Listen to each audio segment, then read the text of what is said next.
د پکتیکا ولایت مرکز شرنه کې یو پکتیکاوال د پایپونو د تولید کارخونه فعاله کړې. هغه نوښت چې د سیمې د اقتصادي ودې او د ځوانانو لپاره د کارموندنې په برخه کې مهم ګام بلل کیږي. د یادې کارخونې د مسؤلینو په وینا شاوخوا 15,000 امریکایي ډالره پانګونه پرې شوې ده. د دغې کارخونې مسؤلین همدارنګه زیاتوي چې دا مهال پکې له 1 تر 4 انچه پورې د بیلابیلو سایزونو پایپونه تولیدیږي او هڅه کوي څو بازار ته با کیفیته او معیاري محصولات وړاندې کړي. سرمایه گذاري تقریبا له 100 تر 40,000 ډالرو امریکایي ډالرو پورې سرمایه گذاري شوې ده او پایپ خو له 1 انچه نیولې تر 4 انچو پورې جی ډي په نام باندې پایپ تولیدوو د اوبو.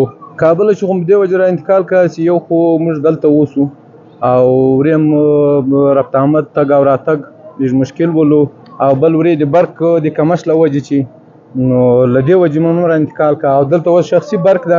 موږ له دولت چې دا خواهش ده چې مثال که چیرې موږ ته دولتي برق جوړ شي موږ به لا خوشحاله. په دې کارخونه کې تر 10 پورې کسان پر کار بوخت دي.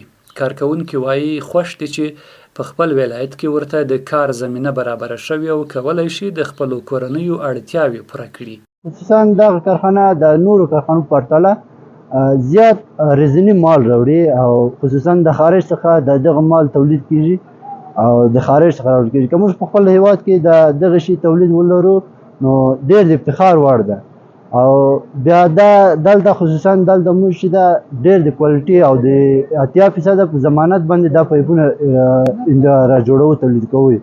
نو موږ الحمدلله ډېر خوشحاله یو پکتیکا ته په لومړي ځل یوه غټه کارخانه راغله. په پکتیکا چونکې یو سرحدي ولایت ته پاته ولایت ته 20 کاله کې خدمت نه ورته شوی. خدمت له دې وجې نه ورته شوی چې پکتیکا کې برق موجود نه و. بلخوا یو تن پکتیکاوال د دې کارخونې له جوړېدو خوښي څرګندوي او وایي دا ډول پانګونې نه یوازې د خلکو لپاره د کار فرصتونه برابروي بلکې د سیمې اقتصادي وضعیت هم ورسره ښه کیږي. هغه له نورو شتمنو او پانګوالو هم غوښتنه کوي چې په پکتیکا کې پانګونه وکړي او د ورته تولیدي کارخونو په جوړولو سره د خلکو د کار ستونزې راکمې کړي.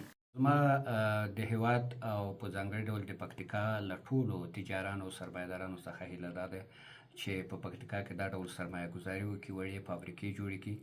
دا به څو ګټې ولري. له یوې خوا به خلکو ته د کار زمینه برابره شي، له بلې خوا به دوی هم په کمو امکاناتو باندې یعنې په کمو مصارفو باندې ډیر کار کړی وي. اوس په پکتیکا کې نسبتا نورو ښارونو ته لکه کندهار یا کابل یا مزار یا غزني کرایې هم کمې دي او برق هم تر نورو ښارونو دلته خصوصي برق سي ده هغه په کم قیمت ده. نو دوی کولی شي چې له دغو ټولو امکاناتو څخه ګټه واخلي او دلته وړې فابریکې جوړې کړي. هغه مواد چې له نورو هیوادو څخه راځي هغه خپله دلته تولید کړي.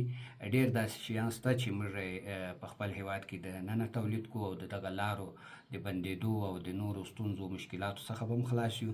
که څه هم له دې وړاندې په یاد ولایت کې د برېښنا نشتون ترڅنګ د زیربناو نشتوالی او محدود بازارونه هغه ننګونې وي چې له امله یې شتمنو تر ډیره پانګونې ته زړه نه ښه کاوه.